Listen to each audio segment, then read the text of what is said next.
I've now worked on Paperclay for a year. Not full-time though, only outside of my work during the day. A lot has happened this year, the highest of highs and the lowest of lows. In the beginning of last year, I decided that I wanted to get better at making 3D art. So I played around in Blender, made an ugly knight to freshen up my skills that I once had back in 2009. Then I figured I'd try a more cute character, prepare it for animations, and then during a live stream, I made the character run, posted it on Twitter, went to bed, and it had about 6 times more likes and comments than what I usually get. People resonated with the chicken, and I started to think what I could do with this that also pushed me in the direction of learning more 3D. So controlling the chicken in a 3D platformer felt natural. Just have it run around and feel nice in a small space. That was the focus for like the 3 first weeks to make it feel good to control.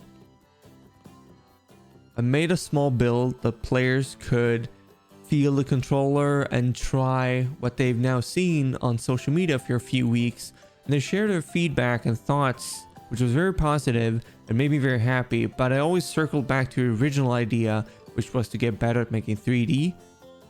Since people really liked what I created, it felt natural to try and create a 3D environment for this prototype.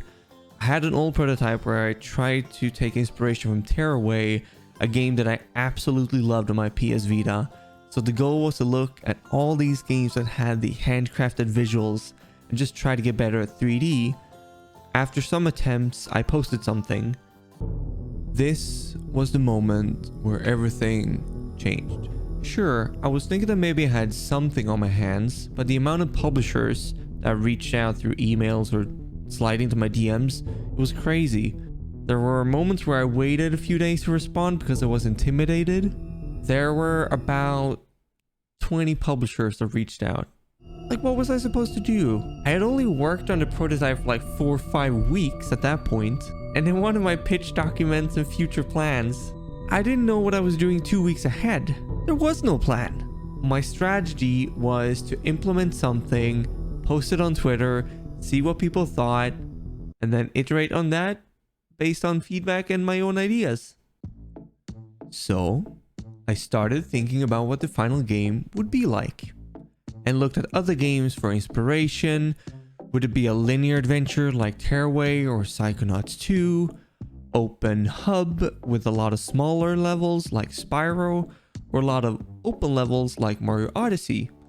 At this point of the project, I decided to have it like Mario Odyssey, but with linear levels like Mario 3D World attached to it, where it was more focused on a few mechanics, while the open areas were more exploration, talking with characters. It also leaves room for small, fun puzzles or challenges for the player, and I was very excited for this direction. I also had to figure out who these characters were and what the story was like. How could I justify placing the characters in these different environments?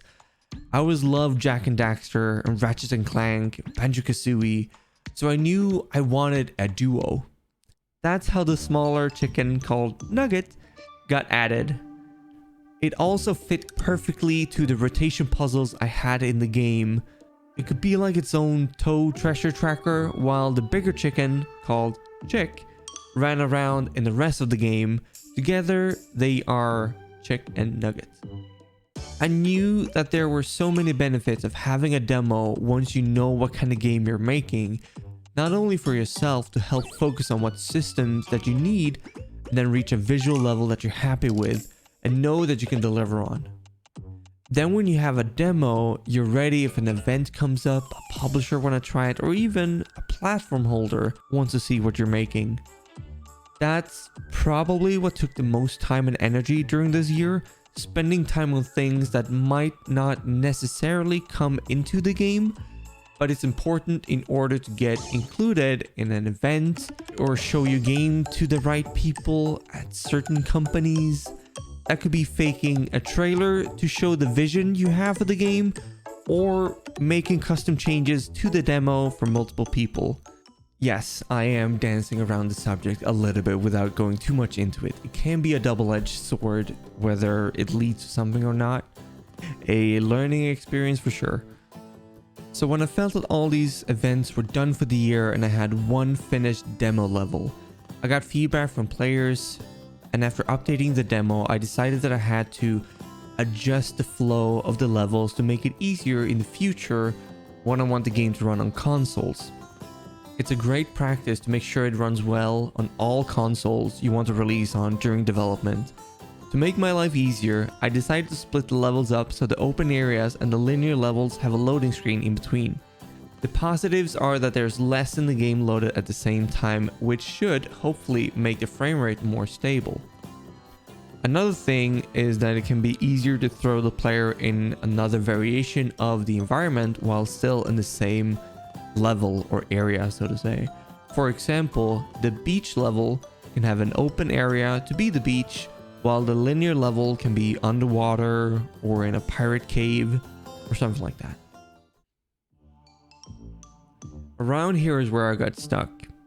I'd worked so hard to reach this milestone, and then when I had to make something new, I felt unmotivated.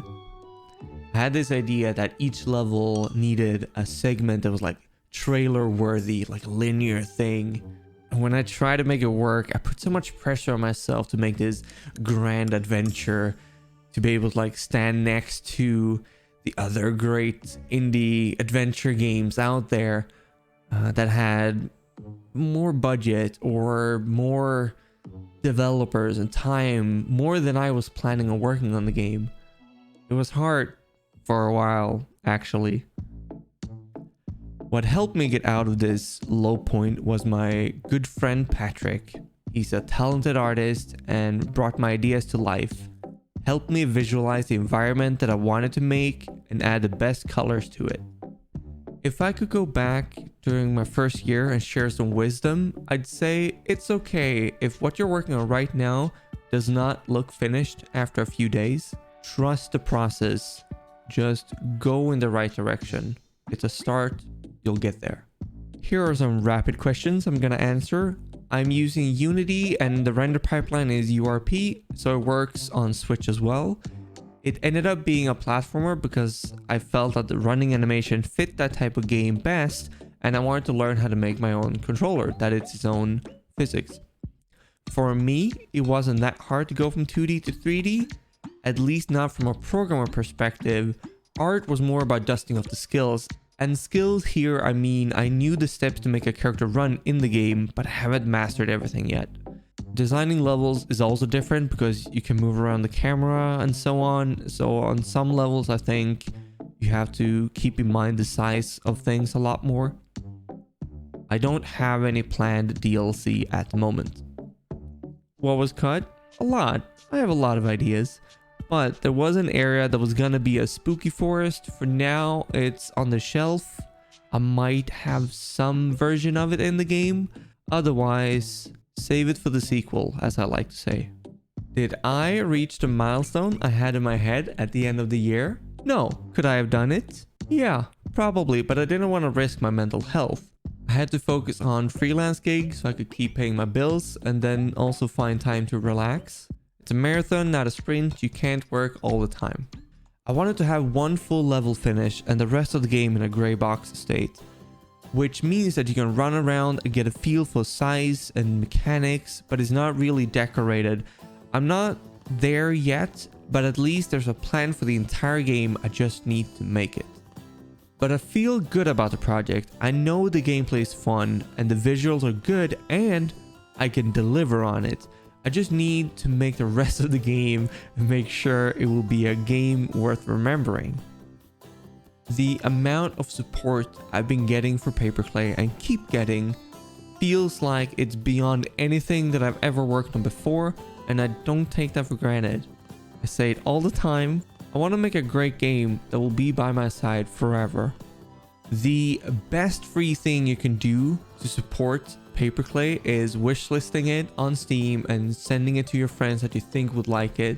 I appreciate it a lot. That was the first year recap of Paperclay. I hope you found it interesting, that you want to follow along for future videos by subscribing down below. My name is Kevin, and I'll see you in the next devlog. Bye. Take care. See you soon. Okay, cool.